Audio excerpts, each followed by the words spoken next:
সবাইকে স্বাগত দীপ্ত সংবাদে। সাথে রয়েছে দোলা ডলরেস। শুরুতেই জানাবো সংবাদ শিরোনাম।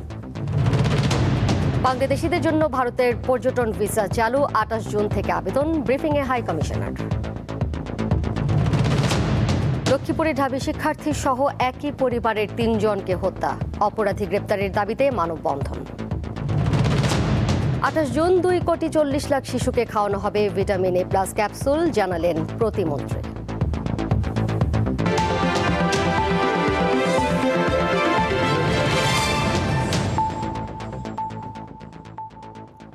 বাংলাদেশিদের জন্য আবারও ট্যুরিস্ট ভিসা চালুর ঘোষণা দিয়েছে ভারত। ভারতের নতুন হাই কমিশনার দীনেশ ত্রিবেদী জানিয়েছেন, আগামী 28 জুন থেকে ট্যুরিস্ট ভিসার আবেদন করা যাবে। প্রাথমিকভাবে 5টি ভিসা অ্যাপ্লিকেশন সেন্টারের মাধ্যমে চলবে এই কার্যক্রম।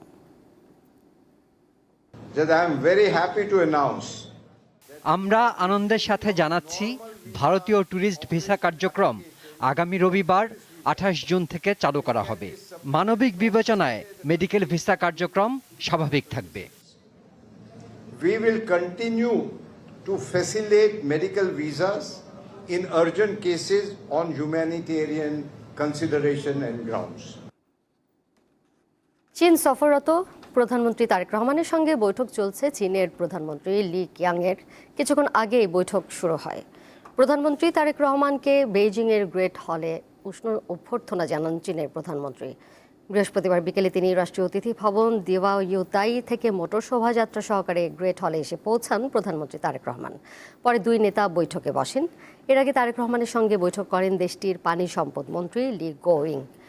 বৈঠকে তিস্তা সহ বাংলাদেশের বিভিন্ন নদীর ব্যবস্থাপনায় দুই দেশের সহযোগিতা বৃদ্ধির বিষয়ে ঐকমত্য হয়। স্থানীয় সময় বৃহস্পতিবার দুপুরে বেইজিংয়ের রাষ্ট্রীয় অতিথি ভবন দিওয়া ইউতাইয়ে এ বৈঠক হয়। এ সময় প্রধানমন্ত্রী ঝুঁকি মোকাবেলা, পরিবেশ সুরক্ষা এবং পানি সম্পদের যথাযথ ব্যবস্থাপনার লক্ষ্যে দেশে চলমান নদী খনন কর্মসূচির কথা উল্লেখ করেন এবং বাংলাদেশের পানি সম্পদ ব্যবস্থাপনায় চীন সরকারের সহযোগিতা চান।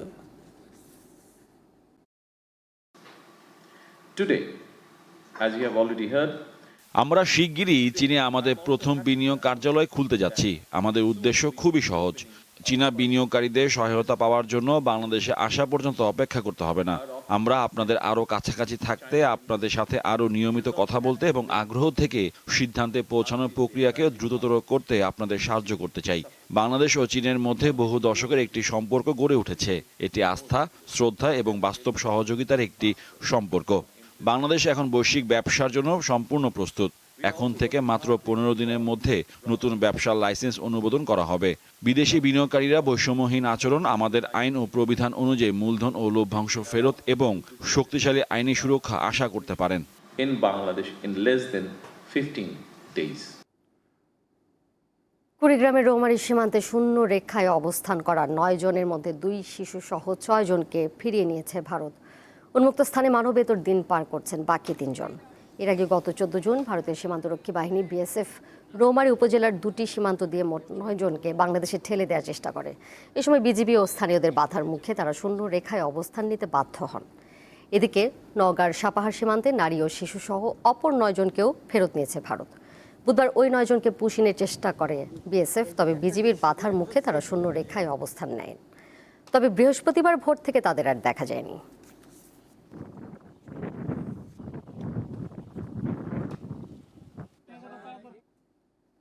লক্ষ্মীপুরের রায়পুর পৌর শহরের দেনায়েতপুর এলাকায় ঢাকা বিশ্ববিদ্যালয়ের শিক্ষার্থী সহ একই পরিবারের 3 জনকে হত্যা করেছে দুর্বৃত্তরা। বৃহস্পতিবার সকালে একটি বাসা থেকে তাদের মরদেহ উদ্ধার করে পুলিশ। এই ঘটনায় পরিবারের আরও এক সদস্য গুরুতর আহত হওয়ায় চিকিৎসাধীন রয়েছেন। নিহতরা হলেন কুমিল্লা জেলার হোমনা পৌরসভার লৈট্রা গ্রামের মৃত হকার কামাল হোসেনের স্ত্রী ও 2 মেয়ে। ঘটনার প্রতিবাদ ও বিচার দাবিতে দুপুরে মানববন্ধন করেন স্থানীয়রা। এ সময় হত্যার ঘটনায় জড়িত সন্দেহে এক যুবককে গণপিটুনি দিয়ে পুলিশে দিয়েছে জনসাধারণ। পুলিশ ও স্থানীয়রা জানান, প্রেম ও টাকা লেনদেনকে কেন্দ্র করে এই হত্যাকাণ্ড সংঘটিত হতে পারে।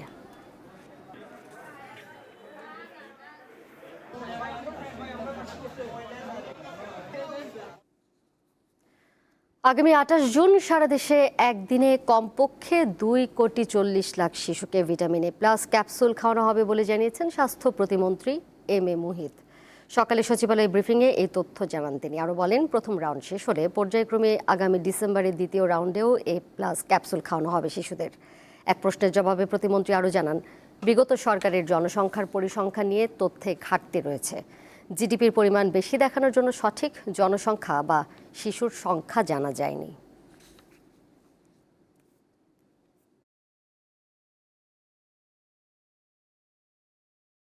বিভিন্ন কারণে ডায়রিয়া হোক, হাম হোক, এসব কারণে যে শিশু মৃত্যুর হার ভিটামিন এ ক্যাপসুলের ফলে সেই শিশু মৃত্যুর হার কমে। 6 মাস থেকে 11 মাস বয়সী যে বাচ্চারা 1 বছরের কম বয়সী তাদেরকে আমরা নীল রঙের একটা ভিটামিন এ ক্যাপসুল থেকে খাওয়াবো। আর 12 মাস থেকে 59 বয়সী যারা তাদেরকে আমরা লাল রঙের ক্যাপসুলটা খাওয়াবো। পাসপোর্ট, বিআরটিএ, বিচার সংশ্লিষ্ট সেবা, আইন শৃঙ্খলা ও ভূমি, এই 5টি সংস্থাকে সর্বোচ্চ দুর্নীতিগ্রস্ত খাত হিসেবে চিহ্নিত করেছে ট্রান্সপারেন্সি ইন্টারন্যাশনাল বাংলাদেশ টিআইবি। বৃহস্পতিবার সকালে রাজধানীর ধানমন্ডিতে টিআইবির কার্যালয়ে সেবা খাতে দুর্নীতি জাতীয় খানা জরিপ 2025 শীর্ষক প্রতিবেদনে এ তথ্য উঠে এসেছে। দেশের 18টি খাত ও সেবার উপর পরিচালিত জরিপের ফলাফলের ভিত্তিতে 10 দফা সুপারিশ প্রণয়ন করেছে সংস্থাটি। সেবা খাতে দুর্নীতি কমাতে এবং নাগরিক সেবা আরও স্বচ্ছ, জবাবদিহিমূলক ও জনবান্ধব করতে সমন্বিত কৌশলপত্র প্রণয়ন, সরকারি সেবার পূর্ণ ডিজিটালাইজেশন এবং দুর্নীতির সঙ্গে জড়িতদের বিরুদ্ধে আইনানুগ ব্যবস্থা নেওয়ার সুপারিশ করেছে টিআইবি।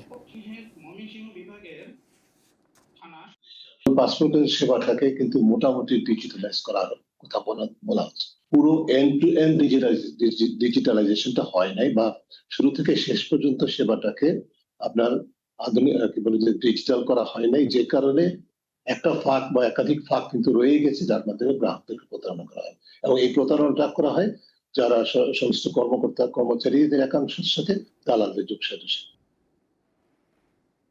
মিরপুর জাতীয় চিড়িয়াখানা থেকে সাভারের প্রাণী সম্পদ গবেষণা ইনস্টিটিউটে স্থানান্তর করা হয়েছে আলোচিত অ্যালবিনো জাতের মহিষ ডোনাল্ড ট্রাম্পকে। সাভার থেকে এই বিষয়ে আরও বিস্তারিত জানাচ্ছেন সহকর্মী এম এ হালিম।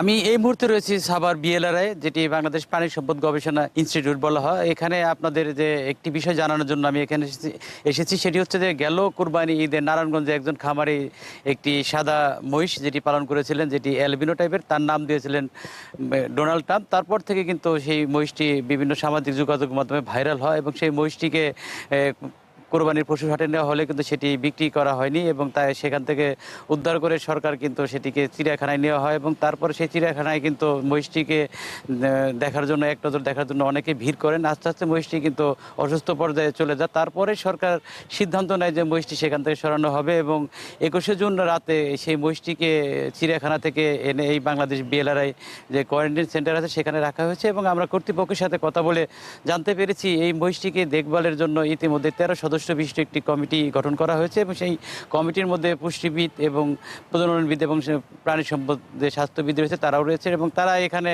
এই মুহূর্তে কিন্তু এই যে ডোনাল্ড ট্রাম্প যেটি সাদা মহিষ, সেই সাদা মহিষটিকে কিন্তু একেবারেই ধারে কাছে কাউকে যেতে দেওয়া হচ্ছে না এবং সেই সাথে এখানে কর্তৃপক্ষ কারোর সাথে এই বিষয়ে কথা বলছেন না এবং তারা যেমনটি মৌখিকভাবে আমাদের বলেছেন যে এই মহিষটি কোয়ারেন্টাইনে থাকবে এবং তারপরে বিভিন্ন যে সিদ্ধান্ত সেটি নেওয়া হবে এবং এই মুহূর্তে আমরা সেই বিষয়ে জানানোর জন্য আমি এখানে এসেছি। কুড়িগ্রামে ধরলা, তিস্তা, দুধকুমার এবং ব্রহ্মপুত্র নদীর পানি বৃদ্ধি পেলেও এখনও বিপদসীমা নিচ দিয়ে প্রবাহিত হচ্ছে। পানি বাড়ায় তলিয়ে গেছে বিভিন্ন চর, নিচু এলাকার কাঁচা সড়ক এবং মৌসুমি ফসলের জমি। স্থানীয় পানি উন্নয়ন বোর্ড জানায়, ভোরের সেতু পয়েন্টে ধরলা নদীর পানি বৃদ্ধি পেয়ে বিপদসীমার 1.05 সেন্টিমিটার, শিমুলবাড়ি পয়েন্টে 1.02 সেন্টিমিটার, পাটেশ্বরী পয়েন্টের দুধকুমারের পানি 67 সেন্টিমিটার এবং কাউনিয়া পয়েন্টে তিস্তার পানি বিপদসীমার 29 সেন্টিমিটার নিচ দিয়ে প্রবাহিত হচ্ছে। এছাড়াও ব্রহ্মপুত্রের নুনখাওয়া ও চিলমারি পয়েন্টে পানি ধীর গতিতে বৃদ্ধি পেলেও তা বিপদসীমার নিচেই রয়েছে।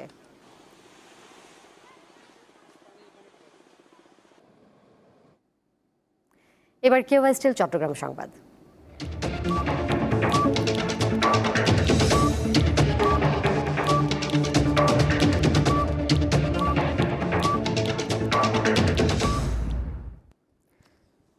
চট্টগ্রাম বন্দরের নতুন অকশন শেডে অগ্নিকাণ্ডের ঘটনা ঘটেছে। বৃহস্পতিবার সকাল 8:20 দিকে বৈদ্যুতিক শর্ট সার্কিট থেকে আগুনের সূত্রপাত হয় বলে জানা গেছে। আগুন লাগার পর বন্দরের নিজস্ব অগ্নি নির্বাপক দল, নৌবাহিনী ও ফায়ার সার্ভিসের 4টি ইউনিট যৌথভাবে আগুন নিয়ন্ত্রণে কাজ শুরু করে। 1 ঘন্টা পর আগুন নিয়ন্ত্রণে আসে। অকশন শেডটিতে চাল, ডাল সহ বিভিন্ন খাদ্যপণ্য মজুদ ছিল।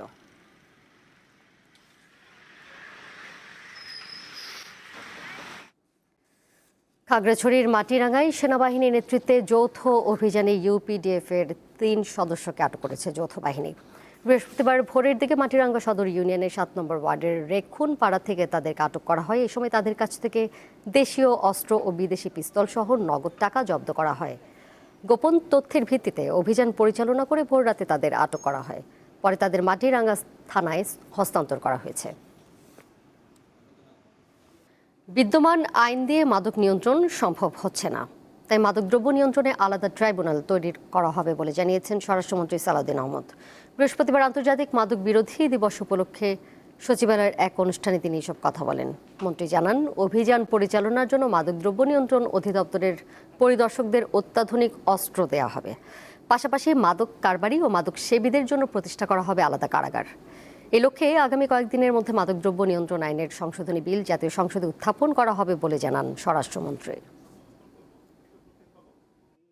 মাদকদ্রব্য নিয়ন্ত্রণ অধিদপ্তরের তত্ত্বাবধানে পরিচালিত জাতীয় পর্যায়ের একটি গবেষণার ফলাফলে উঠে এসছে যে দেশে বর্তমানে প্রায় 82 লাখ মানুষ কোনো না কোনো ধরনের অবৈধ মাদক ব্যবহার করছেন, যা দেশের মোট জনসংখ্যার 4.88%। 43তম বিসিএস এর নন ক্যাডার পদে নিয়োগ প্রক্রিয়া স্বচ্ছ হয়নি মর্মে রায় দিয়েছে হাইকোর্ট। একই সঙ্গে আগামী 60 দিনের মধ্যে পুনরায় ফলাফল প্রকাশের জন্য পিএসসিকে নির্দেশ দেওয়া হয়েছে। বৃহস্পতিবার বিচারপতি শশাঙ্ক শেখর সরকার ও বিচারপতি উর্মি রহমানের বেঞ্চ রায় দেয়। এতে বলা হয়, 43তম বিসিএস এ নন ক্যাডার নিয়োগ বিধি 2010 ও নন ক্যাডার বিধি 2023 অনুযায়ী নিয়োগ প্রক্রিয়া সম্পন্ন করা হয়নি। মেধাভিত্তিক নিয়োগেও স্বচ্ছতা ছিল না বলে রায় উল্লেখ করেছে হাইকোর্ট। একটি সরকারিভাবে এবং সাংবিধানিকভাবে প্রতিষ্ঠিত একটি প্রতিষ্ঠান যদি এইভাবে অস্বচ্ছভাবে অন্যায়ভাবে এই নিয়োগ প্রক্রিয়া সম্পন্ন করে, তাহলে আমাদের দেশের মেধার বৃদ্ধি হবে না, মেধা বিকাশ হবে না, মেধাবীরা আমাদের সরকারি চাকরিতে আর আবেদনই করবে না। এই বিষয়টি আমরা আদালতে তুলে ধরেছি এবং এটি আজকের মাননীয় আদালতের রায়ে সুস্পষ্টভাবে এসেছে যে এটি মেধার ভিত্তিতে হয়নি। আম উৎপাদনে রাজশাহী ও চাঁপাইনবাবগঞ্জকে পেছনে ফেলে এখন শীর্ষে নওগাঁ। জেলার ব্যানানা, মিয়াজাকি, বাড়িচার ও আম্রপালি সহ বিভিন্ন জাতের আম রপ্তানি হচ্ছে। চলতি মৌসুমে নওগাঁয় আমের উৎপাদনের লক্ষ্যমাত্রা নির্ধারণ করা হয়েছে 4,21,000 মেট্রিক টন। প্রতি বছরই নওগাঁর বিভিন্ন উপজেলায় শত শত হেক্টর জমিতে নতুন করে আম বাগানের সৃষ্টি হচ্ছে। তবে প্রতি বছর নওগাঁতে যে পরিমাণ আম উৎপাদন হচ্ছে, সেই পরিমাণ আম সম্পূর্ণ বাজারজাত না হওয়ার কারণে নওগাঁর আম চাষিরা অনেকটা লোকসানের মুখে পড়ছে। দেখতেছেন, এটা হলো থাইল্যান্ড ব্যানানা। এই আমটি আমরা বিদেশে পাঠানোর জন্য খুবই পরিশ্রম করে একবার সুন্দর কালার করছি। আরও আছে, আমাদের রূপালী আছে, বাড়িপুর আছে। এই আমগুলো আমরা কঠিন পরিশ্রম করে করছি। এই আমগুলো যদি আমরা ছাপারে কিংবা আমাদের এখানে বাজারে বিক্রি করি, তাহলে কিন্তু আমাদের প্রচুর লস হয়ে যাবে। আমাদের পরিশ্রম করা হলে আমগুলো যেন আমরা বাইরে পাঠাতে পারি। যে পরিমাণে আম রপ্তানি হচ্ছে এই নওগাঁ জেলা থেকে দেশের বাইরে, এটা যদি আরও বেশি পরিমাণে হতো বা ওরা নিত, তাহলে নওগাঁ জেলার জন্য ভালো হতো। গত কয়েক বছর ধরে নওগাঁর যে আম রয়েছে, সে আমগুলো বিশ্বের বিভিন্ন দেশে রপ্তানি হচ্ছে। বিশেষ করে নওগাঁর বাগানে উৎপাদিত ব্যানানা, ম্যাঙ্গো, মিয়াজাকি এবং আম্রপালি সহ বাড়ি 4 জাতের আমগুলো বিদেশে রপ্তানি হচ্ছে। চলতি বছর নওগাঁ থেকে 280 মেট্রিক টন আম বিশ্বের বিভিন্ন দেশে রপ্তানির উদ্যোগ গ্রহণ করা হয়েছে। আমরা চাপাইকে পিছনে ফেলে বরাবরই মনে হচ্ছে যে সামনে আমরা আরও এগিয়ে যাব, কিন্তু দুঃখজনক হলেও সত্য, আম রপ্তানির ক্ষেত্রে আমরা নওগাঁ, বিশেষ করে সাপাহারে তো আম উৎপাদনের শীর্ষে। এখানে সাপাহারে যদি আমাদের একটা স্পেশাল কোটা থাকে, তাহলে আমরা সেক্ষেত্রে আম রপ্তানিটা বিদেশে করতে আমাদের জন্য সুবিধা হবে। তারা নিবে একেবারে পরিপক্কতার শেষ দিকে গিয়ে, কিন্তু জুন মাসের 20 তারিখে ডেট আছে, তার 15 দিন পরে তারা সরকারিভাবে আমগুলো নিবে। ততদিনে তারা কাঙ্ক্ষিত লক্ষ্যে যে আমগুলো নিবে, সে আমগুলো গাছে রাখা কৃষকদের পক্ষে সম্ভব হবে না। বাস্তবতার নিরিখে সরকারকে ওই বিষয়গুলো খেয়াল রাখতে হবে। নওগাঁর আম চাষিদের দাবি যেন নিজস্ব বরাদ্দ দিয়ে নওগাঁ থেকে প্রতি বছরই অনেক বেশি পরিমাণ আম বিদেশে রপ্তানির উদ্যোগ সরকার গ্রহণ করে, তাহলে নওগাঁতে আমের যে গুণ, আমের যে সুনাম রয়েছে সে সুনামটি আরও দ্রুত বিশ্বের বিভিন্ন দেশে ছড়িয়ে পড়বে এবং নওগাঁর আম চাষিরা আম উৎপাদন করে যেমন লাভবান হবেন, পাশাপাশি নওগাঁর যে অর্থনৈতিক ব্যবস্থা সেটিও আম বিদেশে রপ্তানি করে সে অর্থনৈতিক ব্যবস্থা আরও চাঙ্গা হবে, এমনটি দাবি জানিয়েছে নওগাঁর আম চাষিরা। মোহাম্মদ আব্দুর রউফ, দীপ্ত টিভি, নওগাঁ। আন্তর্জাতিক প্রসঙ্গ, পরপর দুটি শক্তিশালী ভূমিকম্পে কেঁপে উঠেছে ভেনেজুয়েলা। রিক্টার স্কেলে মাত্রা ছিল 7.2 ও 7.5। ভয়াবহ এই ভূমিকম্পে এখন পর্যন্ত অন্তত 32 জন নিহত এবং প্রায় 700 জন আহতের তথ্য পাওয়া গেছে।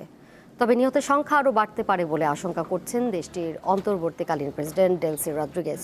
এই ভূমিকম্পকে দেশটির গত 125 বছরেরও বেশি সময়ের মধ্যে সবচেয়ে শক্তিশালী বলে জানিয়েছে বিবিসি। মার্কিন ভূতাত্ত্বিক জরিপ সংস্থা USGS এর তথ্য অনুযায়ী বুধবার স্থানীয় সময় সন্ধ্যা 6:04 কারাকাস থেকে প্রায় 284 কিলোমিটার পশ্চিমে সান ফেলিপের কাছে 7.2 মাত্রার একটি ভূমিকম্প আঘাত হানে। এর মাত্র 39 সেকেন্ডের ব্যবধানে কারাকাস থেকে প্রায় 293 কিলোমিটার পশ্চিমে ইউমারের কাছে 7.5 মাত্রার দ্বিতীয় ভূমিকম্পটি অনুভূত হয়। ভয়াবহ ভূমিকম্পের পর ভেনেজুয়েলায় জরুরি অবস্থা ঘোষণা করেছে দেশটির সরকার।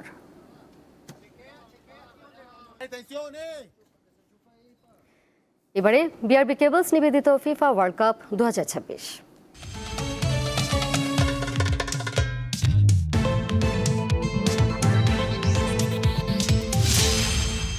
লিওনেল মেসি নাকি দিয়েগো ম্যারাডোনা? আর্জেন্টিনার ফুটবল ইতিহাসের সর্বকালের সেরা আইকন কে, সেই বিতর্ক কখনো শেষ হবার নয়। বিশ্বকাপ ইতিহাসের সর্বোচ্চ গোলদাতার রেকর্ড ছুঁয়ে ফেলার পর আবারও নতুন করে আলোচনায় উঠেছে এই প্রশ্ন। আর্জেন্টিনার ভিন্ন দুই প্রজন্মে দুই মহানায়কের মধ্যে কে সেরা? সাবেকরা এতদিন 86 বিশ্বকাপ জয়ী ম্যারাডোনাকে এগিয়ে রাখলেও 2022 কাতার বিশ্বকাপের পর অধিকাংশ ফুটবল বোদ্ধা সেরা মানছেন মেসিকে। বুয়েন্স আইরেসের রাস্তায়, ক্যাফেতে কিংবা ফুটবল প্রেমীদের আড্ডায় এখনো একটাই প্রশ্ন, মেসি নাকি ম্যারাডোনা? মেসি আমাদের জন্য একজন আদর্শ, শুধু মাঠে নয় মাঠের বাইরেও, কিন্তু ম্যারাডোনা আমাদের পরিচয় তৈরি করে দিয়েছিলেন, তাই ব্যক্তিগতভাবে আমি ম্যারাডোনার দিকে ঝুঁকব। অনেক তরুণ সমর্থকের কাছে অবশ্য ছবিটা ভিন্ন। তারা বড় হয়েছেন মেসির খেলা দেখে। লিওর সাফল্য, নম্রতা আর দীর্ঘ পথ চলাই তাদের অনুপ্রেরণা। বিশ্বকাপ, কোপা আমেরিকা থেকে শুরু করে অসংখ্য শিরোপা জিতে মেসি গড়ে তুলেছেন এমন এক ক্যারিয়ার যা ফুটবল ইতিহাসে বিরল। আমি মেসিকেই বেছে নেব, কারণ আমি তার খেলা সরাসরি দেখেছি। তবে ম্যারাডোনার গুরুত্ব অস্বীকার করা যায় না। তিনি আর্জেন্টিনার ইতিহাসের বড় একটি অংশ জুড়ে রয়েছেন। কারো কাছে মেসি সাফল্যের প্রতীক, কারো কাছে ম্যারাডোনা আবেগের নাম। কেউ শিরোপা দিয়ে বিচার করেন, কেউ মানুষের ভালোবাসা দিয়ে। সমর্থকদের মতে মেসি হয়তো জিতেছেন সবচেয়ে বেশি ট্রফি, কিন্তু ম্যারাডোনা ফুটবলের সীমানা ছাড়িয়ে হয়ে উঠেছিলেন সামাজিক ও আর্জেন্টাইন সংস্কৃতির প্রতীক। যদি শিরোপার কথা বলেন তাহলে অবশ্যই মেসি সেরা, কিন্তু যদি মানুষের ভালোবাসার কথা বলেন তাহলে ম্যারাডোনার সঙ্গে কারো তুলনা হয় না। সময় বদলেছে প্রজন্ম, কিন্তু আর্জেন্টিনা ফুটবল ইতিহাসে দুটি নাম আজও সমান উজ্জ্বল। তাই আর্জেন্টাইনদের কাছে প্রশ্নটা হয়তো মেসি বা ম্যারাডোনা নয়, বরং ফুটবলের আকাশে জ্বলজ্বল করা দুটি অমলিন নক্ষত্রের গল্প। মোহাম্মদ হাসিব, দীপ্ত স্পোর্টস। এর সাথে শেষ করব দীপ্ত সংবাদ। যাবার আগে শিরোনামগুলো জানিয়ে দেব আরও একবার। বাংলাদেশিদের জন্য ভারতের পর্যটন ভিসা চালু, 28 জুন থেকে আবেদন, ব্রিফিংয়ে হাই কমিশনার। লক্ষ্মীপুরে ঢাবি শিক্ষার্থী সহ একই পরিবারের 3 জনকে হত্যা, অপরাধী গ্রেপ্তারের দাবিতে মানববন্ধন। 28 জুন 2,40,00,000 শিশুকে খাওয়ানো হবে ভিটামিন A+ ক্যাপসুল, জানালেন প্রতিমন্ত্রী।